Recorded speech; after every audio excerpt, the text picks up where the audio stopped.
Good. How about you? I'm good. I'm good. I'm excited for today. I feel like we have a really good topic to cover today. Yes, me too. I think it's going Uh, to be easy to talk about as well. That's like our stuff. yeah, we've got a lot to talk about because it's such a big topic. So, first off, the topic today is which social media platform is right for your business, and then we'll go through the pros and cons of each. But you want to get us started on which platform do we want to start with? Absolutely. Okay, I think right off the bat, I think most businesses automatically assume that these two platforms are the right fit for them without thinking too much into it. So let's go into Meta, Instagram, and Facebook. Good ones for sure. Um, Yeah. Both great for e-commerce, but we'll talk through kind of who belongs there, who doesn't. And I think something to consider as well is obviously when it comes to tracking, these things used to be tracked separately, but once Meta bought Instagram, you had to kind of shift your UTM tracking around and either create content separately on Meta with separate tracking, or you create one campaign, one post with integrated tracking. Do you have a preference? I don't really have a preference because, at the end of the day, I just want to know where the traffic came from. Yeah, I don't have a preference. I guess, do we want to talk about Instagram first and then we'll move over to Facebook? Yeah, let's start with Instagram. I feel like Facebook, Instagram, and TikTok will merge there. So, yeah, let's crack into Instagram first. Awesome. Okay, so I will ask you the first question. Um, when a business is trying to decide if Instagram is right for them, what's one of the first things that they should think about? Well, I think what would be your objective if you were using the platform? So, if I was a business considering Instagram, I would say, okay, if I was to make a profile, what would be the purpose of my profile? What would be the purpose of all of my content and the objectives? Say I was a mental health advocate, personal brand. I would choose Instagram because it's great for videos, but also you can do informative carousels, stories, collaborations. You can have shops and selling on there. You have lots of good features to actually convert followers to revenue on that platform. Um, but I would consider if my audience is active there, and I would really, really consider what is that final purpose because that's going to be the end all and be all. I think it's the latter of where's your audience going to engage with you most? Where are they active? Where are they looking for your type of content? And what's the purpose of your profile, your platform, and your content? Because it is the same thing. If that topic falls into that tier of educate, inspire, or engage, then it belongs there. I think any creative content or business absolutely belongs there. I've been telling a lot of my friends that work in art that they're artists, please take your stuff from Instagram and get over to TikTok ASAP. So, TikTok and Instagram, I believe, are the two most creative platforms. So if it's not creative and it doesn't have purpose, doesn't belong on TikTok, but it doesn't belong on Instagram, especially because Instagram derived during a very big creative, right? The Tumblr era. We were in a Tumblr era and we went from Tumblr over to Instagram. Oh, that brings back fond memories, doesn't it? But Yeah. that's my long-winded opinion on that. No, I agree. And like you said, TikTok and Instagram are highly creative and they're highly engaged. Uh, I see a lot of engagement on Instagram and TikTok. They're easy to grow your profiles on. I feel like they're both communities or platforms where what you give is what you get. So if you're constantly just posting, you hop on, post, and ditch, then not much is going to happen there. But if you're posting, you're interacting with other creators and followers, and you're answering questions and being part of a community, then you're going to get a lot of reward out of that. Back to the main thing, the first thing that a business should consider is their target audience and which platforms align with that target audience to choose which platform they should focus on. I know we're going to run through each of them, but I think it's also important to focus maybe on 1 to 2 platforms and growing your following there first, and then expanding to the others and start repurposing that other content as you grow onto other platforms. Instagram, I like Instagram because of the variety of formats that you can also share when it comes to media on your account. Carousels, reels, stories, and static posts. There's DMs. There's live streams. Those are great. They've just done a new feature about creating a group chat when you post a story. So if you post an exclusive offer, you can create a group chat and answer questions for everybody in that group chat. They're constantly coming up with great features that we can use as businesses in different ways. If you get creative with those features, it can be pretty fun as a marketer. Definitely. Especially, I always tell business owners about the story. Most people who have businesses who are of an older generation have no clue really what Instagram is about until they learn. The stories are so useful, especially because you can add your links there. You can engage with your audience through questions and polls. And like you said, Instagram's always adding new features, especially when it comes to stories and how you can now create templates on there. They're constantly updating. So that is a pro about Instagram and Facebook, is that they're always adding new features. I feel like they're kind of ahead of the game when it comes to that. They are good about that. And that's because they're trying to crush TikTok, which is never going to happen, but that's okay. They can try. I think you made a key point about, darn, I just lost my freaking thought about what I was going to say. What were you saying before that so I could get my train of thought back? The stories, older generations don't really know all that's accessible with Instagram until they learn it. I think there's a lot of hidden key components within Instagram that, maybe even myself hasn't even learned, because they do constantly update and make changes. Okay, so I remember what it was. It's just the fact that the audience, well, not just your audience or one brand's audience, everybody on Instagram is in a frame of mind to buy when they're on there. When I'm on YouTube, I am most likely researching, doing work. I'm busy. I don't have time to be sold to. When I'm on Instagram, I'm like, girl, where'd you get that dress from? I want to buy it. I think Instagram stories is the most place that I, as a marketer, have actually swiped up to shop or tap to shop. So I think that's a really key thing, is that, that's where your audience is in a relaxed frame of mind. They want to be entertained. They're okay to be sold to if it's something that they're interested in. And that is really key. So catching them on a good day, except personally, I think Mondays in general, don't try to sell to people, but Yes, no, I agree. And same here. I think all of the offers that I actually clicked to buy have been on Instagram. Yeah. Now, I think it would be interesting if we compare Instagram to TikTok, because they're direct competitors. It's a super interesting one that I love to debate, because I think there was even something I heard somewhere that actually men are more active on Instagram Reels and females are more active on TikTok, and that men I can confirm. So Jordan and I have a little battle about this. Okay, I'm an iPhone user now. He's an Android user. I watch TikTok videos, and he's on Instagram. He doesn't have a TikTok. He says every time I send him a TikTok video that I think is funny, like via text message, he responds, "Oh, I already saw that a month ago on Instagram." So, comment below this video and tell me if you see videos first on Instagram or TikTok, because I want to know.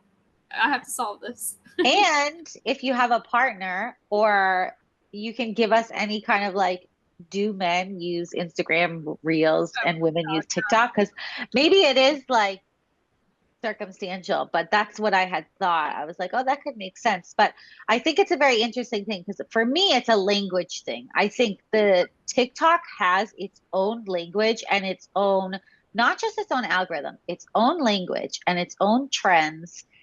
And it just cannot be translated the same way to Instagram Reels. Instagram Reels is similar, but it is not the same. So I think we could probably dissect here is where e-commerce brands should differentiate of like, I don't think they necessarily have to be, choose between the two, but I do think that eventually you do have to narrow it down, like you mentioned, down to 2 or 3 platforms that you can focus on. And most likely there's going to be a number one. And Mm-hmm. TikTok in most cases, I don't know if you agree with me here, but I think that takes the most amount of input because it's so fast moving and the trends, and there's a lot of editing and filming that goes into it. Of course, the same happens with Reels, but I do feel like it's easier to slap a Reel together than it is to slap a TikTok together. But the reach on TikTok is insane. It's next to none. As a user, I think TikTok is number one. I don't think any platform will ever be able to beat it. I love it for what it is, and I will die on that hill.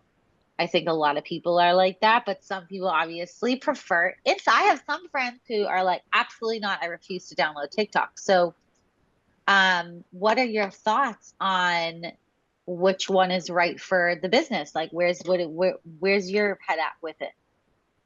I think due to the political legal thing that was going on with TikTok getting banned, there are a lot of people who refuse to download the app or will ever use it. I think I've mentioned this in the past, but about 5 years ago, maybe 3 years ago, not too long ago, I thought that TikTok was just for little kids to make dances on. That was my We all impression. did. We all thought that. And then I downloaded it, and like you, I will also die on the hill. Nothing compares to that algorithm. What I want to watch and engage with, I am fed. And my attention is being, spent on that app, which is what businesses want, and that's what they want to pay for. But sometimes with TikTok, you can get that organically because that reach is so high. So I would not ignore TikTok because the users that are on there are watching and they're engaged and they're going to keep doing that. But also at the same time, I would not ignore Instagram just because I think people who don't utilize TikTok, just like Jordan, are there on Instagram watching it and sharing it with their friends as well. Yeah, and I think the main point that I would definitely like to just make from our entire episode today, and I'd love to hear if you disagree or agree, but I think not relying on one specific platform. And you've mentioned this a couple of times. You're like, we have 2 or 3, we have 2 or 3. We'll have our Mm-hmm. favorite number one. But exactly, what if a law gets passed? We've seen Facebook outages for days. We've seen Instagram outages. We've seen a WhatsApp outage. We Mm-hmm. are in a digital warfare, data is crime hacking world. So SHIT happens.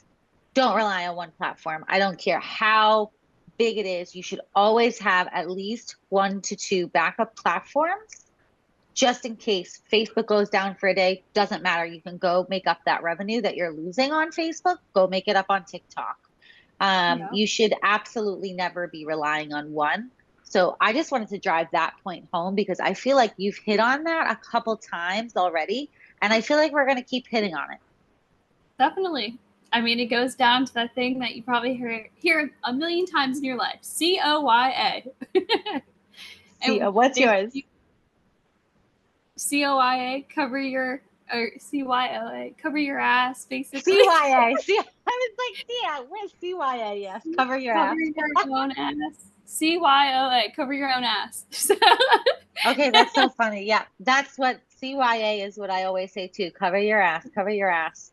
Yes. Okay, so we've got Instagram. I feel like we'll come back to TikTok again, but if you are deciding on where should I go, TikTok or Instagram, I do think the answer will come down to testing. Test it out for 3 to 6 months and see where you get the engagement. I personally think but being on both is a great way to be. Then you're safe, you're covered, and you have varied content. Let's touch upon LinkedIn because I feel like LinkedIn is a good next one. It's B2B focused, but how can e-commerce brands use LinkedIn? What are your thoughts? I think LinkedIn is great for authority building. Even just as a marketing professional, if I have an e-commerce brand reach out to me and they're like, hey, I need help with socials, I need help with X, Y, and Z, there's two things that I look for. Do they have a legit website? And are they established on socials already? Sometimes they're just starting out, but if they have a LinkedIn page and an actual website, I'm like, okay, this is a real business. I can move forward. Sometimes I have people reach out and I immediately think, okay, this is spam. But if they have certain things in place, then that may make me think otherwise. And as a consumer, that goes the same way. I think it's definitely an authority building tool.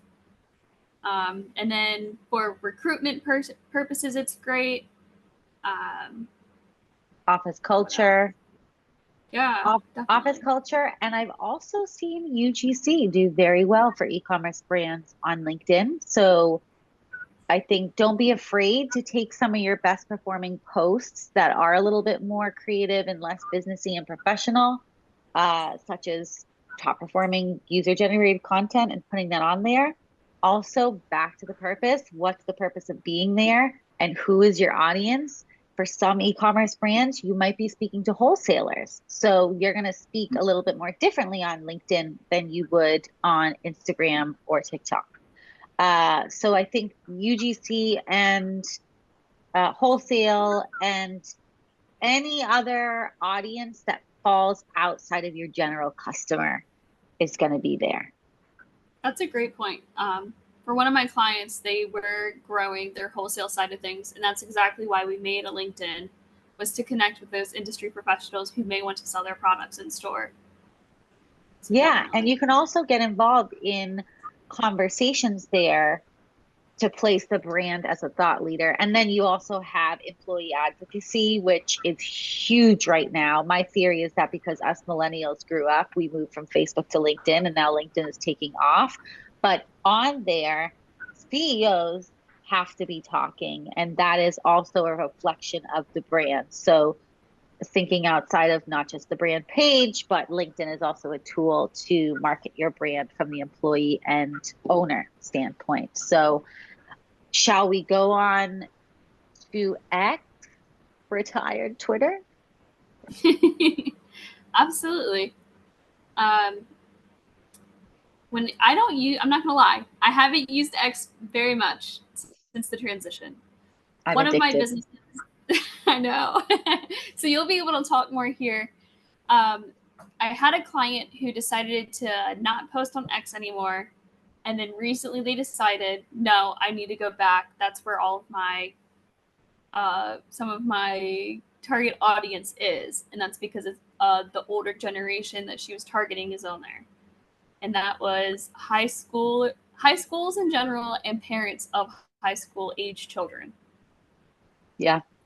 And how has she seen it? She's seen a difference. Did she returned? Yeah, she definitely has. So that's good. Yeah, I mean, I've nailed clients through Twitter. I have given business to other people through Twitter. Customer service. That is what it's. I should call it X, but we're going to call it Twitter. I'll call it Twitter and X. Um, but I am a big advocate for X, even though, yes, there are things. I just muted Elon Musk because I don't follow him and I felt like I was being force fed his views. It is controversial right now. It does make me a little uncomfortable, but I still love the platform and I'm not leaving. I love the format of it. I love the opportunities on it. I think it has its purpose and there's a reason it's there. I also think there's a reason. I also think there's a reason Elon Musk purchased it because Yeah. Twitter is very specific and very niche in the platform and how it's used and what it's used for. I think there are very engaged audiences there. There's a lot of bots and a lot of spam. It's gotten better, but if you are an e-commerce brand, you should be there, if not only just for customer service, because people can tweet you and say, and yeah, it might be just a bunch of people whinging about customer service, but that is part of being a business is dealing with those customer inquiries. I can't tell you how many times I have had an issue or I wanted to shout something positive. I take to Twitter immediately because it's the easiest place to at, tag, whatnot, whatnot. And I don't care about tweeting 11 things in one day, in 1 hour. Whereas I'm not going to Mhm. post more than 6 times on my Instagram story in a day unless I'm on holiday. Um, so I just think it's always worth experimenting and being there. Again, go back to your purpose. What is the purpose of your Twitter? Uh, Look at your brand personality. That's very big. Let's look at the people and the brands that are winning on Twitter, like Duolingo, Innocent Drinks, Burger King, McDonald's. They have really good banter. Ryanair, we know, of course. Uh, those are the kind of brands that are killing it.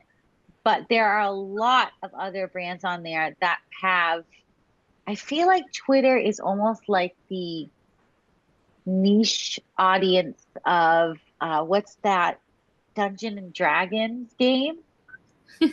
Like those, that audience of Dungeon and Dragons, they're on Twitter. Tech people, they're on Twitter. Twitter. Engineers, they're on Twitter. Like all of the super intelligent, like nerds, like people who are like, yeah, I want to like play Minecraft. And like, I'm sorry, but a lot of them are on Twitter. Um, so yeah, I just think don't overlook the channel. If your values come into play, I can't speak to that. That's your own decision. Again, though, it shouldn't be the only platform you should rely on, and you should look at the purpose of what is that profile and what's your tone of voice. We've got YouTube and Threads and Pinterest left. So let's cover YouTube. Okay, absolutely. YouTube's, I think YouTube is often overlooked, but there's a lot of value there. YouTube Shorts was implemented not too long ago. Great place to repurpose your video shorts. Today, we repurpose, I'm pretty sure, our video to YouTube right after we get off our live. Um, it's also great for community. I know they have subscriptions. I'm going to mention something which is kind of silly. I know in the older generation is on YouTube. And the reason why I know this is because of my father. There is a huge community of Pokemon people on YouTube. Oh, I believe And it. they have like subscriptions and they do live streams constantly and they, enter to win, a pack of Pokemon cards and everyone's on there, type your name, and the wheel goes and it's super engaging and, people are watching the cards being opened and then they get it in the mail. I don't know. It's this whole thing. It's elaborate. I love But it. it's working and they have hundreds of thousands of subscribers that are actively engaged and watching every single live that they come on. I So believe it. yeah, YouTube's You great. YouTube is a TV broadcast, a broadcasting channel, essentially. We have Twitch, which is a streaming service, so live only, which I'm going to start experimenting with Twitch actually. We'll discuss that off record. um, but Twitch is live streaming, whereas YouTube is like you can have series on there. You can have YouTube series, you can have how-to videos, you can have unboxings, like all sorts of things. What I love about YouTube is how much time can be spent on it. Like that is where I go to digest long form content. And I think that is the best thing you can do content strategy wise is creating long form content on YouTube and trickling it down to your other social media channels. That's the best way to do it, the easiest way to do it. You can monetize YouTube. They have great data. They reward creators really well. I don't have much bad things to say about YouTube, if I'm honest. Whether or not it's the right channel for your business comes down to the purpose. Again, what are you going to provide on that channel? Is it going to be educating your audience? Is it going to be showing them how your product is made? In most cases, that means, I mean, hopefully you're already doing this with your content in general, but sitting down and saying, like, what are we creating as a business? What is our message? What is our purpose? I think as we go forward as a society and on earth, like, I think we're going to see brands just become content like agencies. Like every brand is going to have to be creating content already. We're there. but I think brands are gonna only start thinking about that deeper, and YouTube is going to be where that really unfolds because that's the top of your content pillar, really. Um, so I have a lot more that I could say about YouTube, but I think it's been great to see also how collaborations have developed on there. It's its own entity, it's its own platform. It doesn't even really fall under social media. Like it does, but it's its own entity. And I love that for YouTube. I agree. I know personally, I love YouTube and I call it YouTube University. Like if Yeah, I learn something quick, I immediately go to YouTube and say how to blah blah blah blah blah. Boom, video. It even has it broken down some of the times, the exact freaking thing that I need. It's perfect. Cool. I get my answer in 10 seconds. I'm good to go. That's exactly what I needed. And then I move on with my day. And then I also, exactly. like you said, long form content. I watch a lot of podcasts on YouTube, which A is lot of podcasts. yeah, I think I'm a little odd in that way because I do have Spotify, but I only listen to music on Spotify, and then on YouTube I listen to podcasts. I don't know why. It's just me, I guess. It depends on what the topic is and what I'm doing, but I will say that also for SEO research, YouTube is very, very, very good because exactly you can look in there and say, what's my audience searching for? How to. Yeah. YouTube shorts are absolutely worth posting. It's driving a lot of traffic. That's what that is really for. Mhm. Um, and I think definitely collaborations on YouTube. I know we've talked about collaborations so much this month, but uh, that's a good way to grow your following on that channel is to collaborate, utilize other people's audience, but think about your purpose at the end of the day. Like if you were to have a TV channel, what's the purpose of that? If you can't come up with a purpose for it, then don't use it. Exactly. But if you don't have a channel, you can always do paid ads on YouTube. I think that's a whole nother topic though, right? Um, Pinterest, I just want to touch upon. We've got a couple minutes left, but I think Pinterest is very good for e-commerce, but it's very niche in terms of what frame of mind your audience is in. Your audience is there on a mission to find something specific, find inspiration, plan a wedding, plan a birthday party, or buy something specific or get inspiration. So just keep that in mind in terms of where it sits in your strategy. Absolutely keep an eye on conversions because, if you're investing a lot of time in Pinterest, you want to make sure that it's converting. The people that specialize in Pinterest, I think they're worth investing in because that platform is so very niche that if it does convert you for you, it is worth investing in somebody who knows how to really take that platform to the next level for you. It's a very interesting one that I love. I use the platform myself, but I don't visit it very often. Same. As a user, I only use Pinterest for certain things. And like you said, it's usually interior design, events, or things that I'm preparing to go to that I want to find cute clothing for. So for e-commerce, that would be a great thing. I think the last time I did it for that was going to New York City in December, and I was looking for cute holiday outfits. Exactly. Exactly. That's exactly what we use it for. So I think keeping your audience's frame of mind in terms of where they're at when they're logging onto that platform is always very key. But I feel like to wrap things up here, our main really points of today is how do you choose the right platform for you? Is that you think about what your purpose is. It comes back to what's my purpose of being on this platform, your purpose, and where's your audience going to be active. In most cases, you have to test this and find out if that platform works for you, but sometimes you will just know. You will just know that your audience is going to engage with you most on Facebook. So that's our two main points is purpose on audience engagement. The final point being is never rely on one platform. Always have 2 to 3 platforms that you can rely on in case one is, not working one day. And my train of thought just went. That's the main point. You want to take it away? Yeah.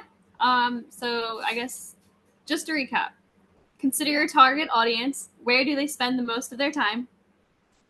Which platform aligns with your strengths? So if you're a business owner and you don't have time for video content, maybe TikTok, YouTube, and Instagram Reels aren't your thing right now, and you need to focus efforts elsewhere. And then, like Grace said, what are your goals? Is it brand awareness? Is it engagement? Is it sales or customer service? And then, yeah, COYA. Don't spread yourself too thin and focus on 2 to 3 platforms at a time and not just one. And if you have the budget to make a team for every single platform, and you can do every single platform and you can have a strategy for each one, by all means, do it. We Do it. all love you. We all love you, Ryanair. But yeah, so I think that covers it for today. Do you also just want to remind everybody about our limited time offer that we have going on for viewers? Absolutely. We have a deep dive social media audit and implementation package, which you can find at www.compine.design. It includes a audit from Grace and then 3 months of implementation with my social media team, implementing what she suggests in her audit based on data. If you have any questions, comment below and we'll be sure to answer them. Yes. And I feel like it's fair to say that we can guarantee, I would say, like a minimum of 30% increase in ROI on your social, like increasing your KPIs. So keep Definitely. that in mind and reach out. And thank you for tuning in. And I'll see you in a month. See you guys next time. Bye, Grace. Bye.